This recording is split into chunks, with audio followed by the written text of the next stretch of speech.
7.3 जिसमें आप लोगों ने 3 क्वेश्चन पढ़ लिए था, क्यों ना? चौथा क्वेश्चन देख लीजिए आप लोग।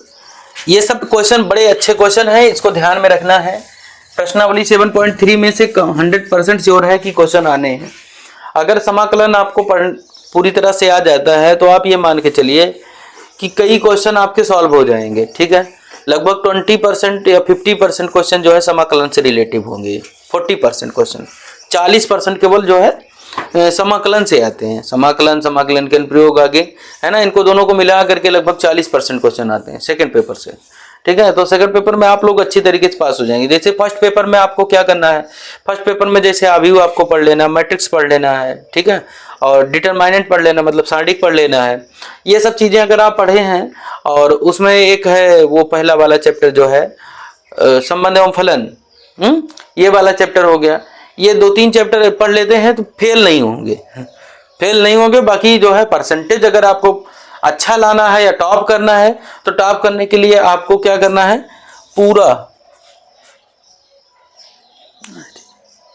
टॉप करने के लिए आपको जो है पूरा पढ़ना पड़ेगा। समझ रहे हैं आप लोग ना, समझ रहे हैं सब लोग ना? टॉप करने के लिए आपको पूरा पढ़ना पड़ेगा, पूरा आपको आना चाहिए, समझ रहे हैं।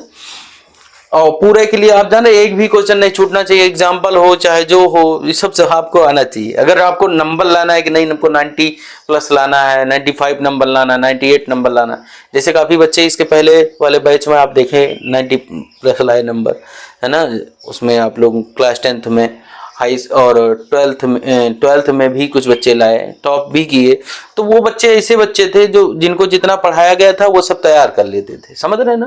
तो आप लोग भी पूरा तैयार करिए भाई। तैयार करना आपका काम है, पढ़ाना मेरा काम है। समझ में ना आए आप पूछ सकते हैं, आप कोई दिक्कत नहीं है।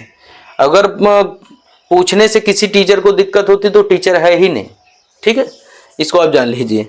पूछने से दिक्कत नहीं, हाँ, लेकिन उसकी बात को ध्यान में भी रखना है आपको, समझ रहे हैं ना, कि जो कह रहा है उसको हमको करना है। आने वाले समय में अगर कहीं टेस्ट होता है, कोई पेपर है, तो उसमें हमको अच्छा परफॉर्मेंस दिखाना। चलिए देखते हैं क्वेश्चन नंबर 4, प्रश्नावली 7.3 का 4 नंबर क्वेश्चन है।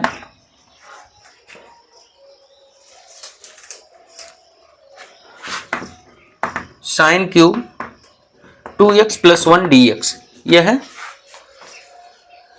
है ना भैया। ये वाला जो है इसका समाकलन करना है। इसमें हमने आपको बताया कि इसको हमको फॉर्मेट इसका बदलना है, इसको हमको चेंज करना है। साइन के रूप में पहले लाओ, sine t, sine p, sine q लाइए, या साइन x लाइए। तो x में तो हो ही नहीं सकता क्योंकि ऑलरेडी 2x + t है। तो इसको हमको पहले साइन के फॉर्मेट में लाना है। साइन के साथ केवल एक एंगल लगा रहे, बस इसको हमको ध्यान में रखना है। मतलब हमको क्या करना है, इसको इस सिंपलेस्ट फॉर्म में चेंज करना है, उस लायक बनाना है कि जिससे कि समाकलन हो जाए। तो हम मान लेते हैं 2x + 1 = t, ठीक है। तो 2 dx बराबर आपका क्या हो जाएगा, dt। dx बराबर आपका 1/2 dt। बात समझ गए होंगे। इतने के स्थान पे t और dx के स्थान पे मान निकाले।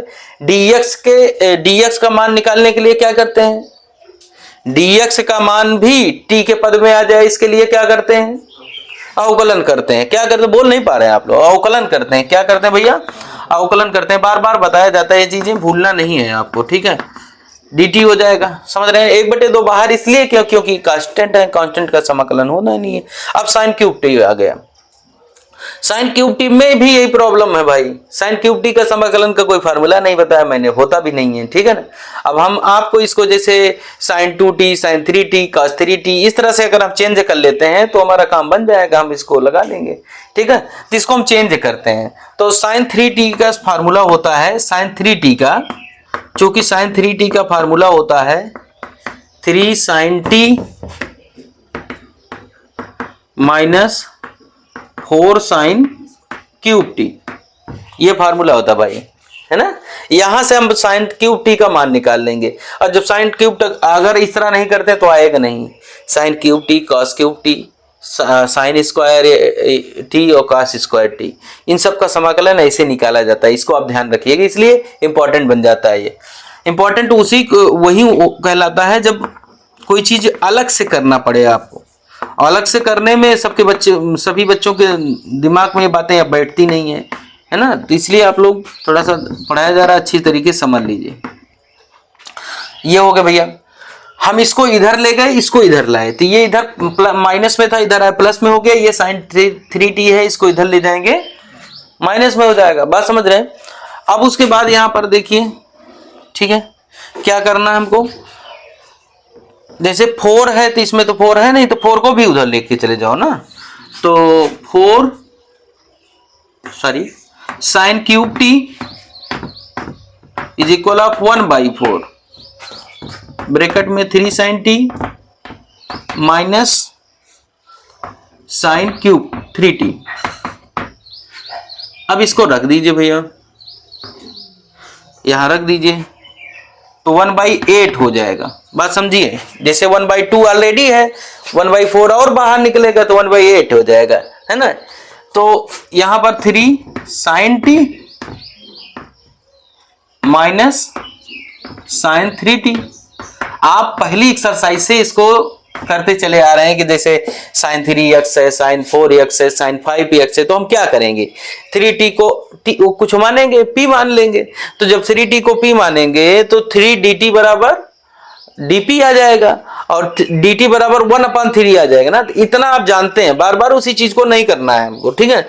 हम 3t का समाकलन, साइन 3t का समाकलन जानते हैं क्या होगा, तो बार बार उसी चीज को रिपीट नहीं करना है। बात समझ रहे हैं ना?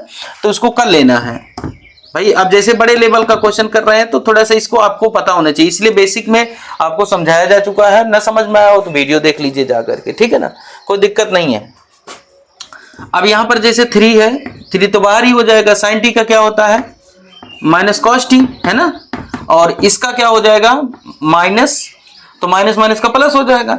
और उसके बाद 1/8 बाहर जाएगा, और 1/3 ये रहेगा, तो 8 3 24, 1/24 हो जाएगा, और cos 3t हो जाएगा, प्लस c। आंसर हो गया। अभी चूंकि एक्स्ट्रा जो माने थे इसको चेंज करना पड़ेगा थोड़ा सा। t के स्थान पे क्या रखेंगे आप, 2x + 1, 3 ब्रैकेट के अंदर 2x + 1। उसके आगे जो है, जहां से आप लगाएं उसके आगे देखिए, -3 3/8 cos 2x + 1 1/24 है, ठीक है।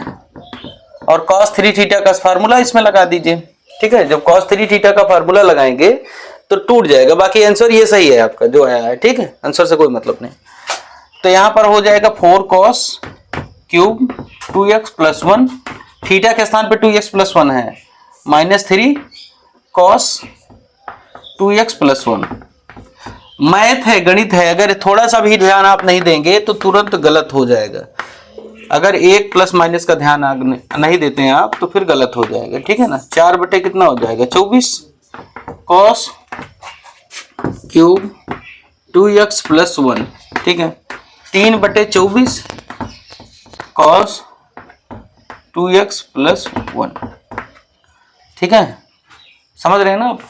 अब जैसे यहां पर 3 8 24 किए तो काटा जाए तो 3 भी तो खत्म हो जाएगा। वो 3/8 लिखा था इसलिए दिक्कत हो गई। cos 2x + 1, 4 छंग 24, 1/6 हो गया, है ना। cos क्यूब 2x + 1 हो गया, ठीक है। 3 8 24 हो गया, 1/8 cos 2x + 1 हो गया। समझ गए ना? अब इसको जोड़ लीजिए तो -4/8 cos 2x + 1 1/6 cos cube bracket में 2x + 1। समझ रहे हैं ना? -1/2 cos 2x + 1 + 1/6 cos cube 2x + 1 plus c। Answer हो, लिख लीजिए। समझ गए ना आप लोग?